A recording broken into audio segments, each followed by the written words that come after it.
1 million de tonnes, c'est la quantité de déchets abandonnés chaque année en France.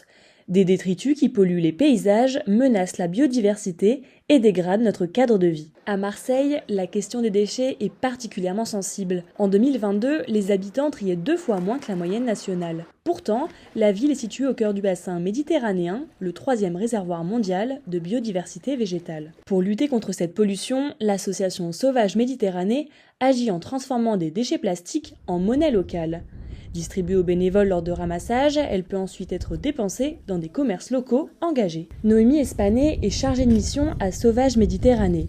Elle participe à une collecte de déchets au pied de la cathédrale Notre-Dame de la Garde. On a déjà ramassé plein de bouchons, on a distribué des pièces de monnaie sauvage pour récompenser toutes les personnes qui étaient là pour faire du bénévolat. Jérôme Ziolkowski est président de l'association Un déchet par jour. Il a organisé le ramassage auquel Sauvage Méditerranée participe. Très attaché au travail interassociatif, il se réjouit de leur collaboration. Sauvage Méditerranée font vraiment partie de ceux qui nous suivent depuis très longtemps. Nous, avec eux, on met de côté tous les bouchons et on leur redonne pour que ça leur fasse de la matière première. Après le ramassage, on retrouve Noémie à l'atelier de Sauvage Méditerranée. C'est ici que les pièces de monnaie sont créées. Première étape, trier minutieusement par couleur et par composant les bouchons qui ont été ramassés. Une fois le tri fait, les étapes de fabrication s'enchaînent. On va venir broyer les copeaux de plastique et ensuite on a 2 méthodes à l'atelier. Donc soit on va les étaler et les mettre sur une plaque dans un four, soit on va les injecter avec une injecteuse qui va chauffer le plastique à 230 degrés,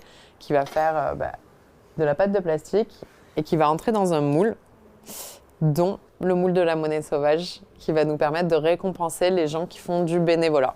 Clémentine Lombardozzi, qui était présente à la collecte au pied de la Bonne Mère, fait partie de ces bénévoles. Elle a décidé d'utiliser sa pièce de monnaie sauvage chez Nouvelle Pousse, une ressourcerie végétale qui donne une seconde vie aux plantes destinées à être jetées. C'est vraiment chouette parce que je ne connaissais pas du tout cet endroit. C'est vraiment une très belle découverte et j'ai même envie de faire venir des amis à moi qui adorent les plantes. Lorsqu'un bénévole dépense un jeton, Sauvage Méditerranée reverse 5 € à une association partenaire qui organise des ramassages de déchets comme un déchet par jour. Un moyen de boucler le cercle vertueux. Allez, quand il faut faire un choix, il faut faire un choix. Alors moi je mets à Clean My Catalog. Si Clémentine a choisi de pousser la porte d'un nouveau commerce grâce à la monnaie sauvage, ce réflexe n'est pas encore généralisé. Bien souvent, les bénévoles la dépensent dans des enseignes qu'ils fréquentent déjà. Ces habitudes limitent la diversification de leur consommation et freinent la visibilité d'autres boutiques engagées. Malgré ce défi, Sauvage Méditerranée poursuit le développement de sa monnaie locale. Des partenariats ont déjà vu le jour à Montpellier et à Aix-en-Provence. Preuve que ces pièces recyclées continuent malgré tout de faire leur chemin.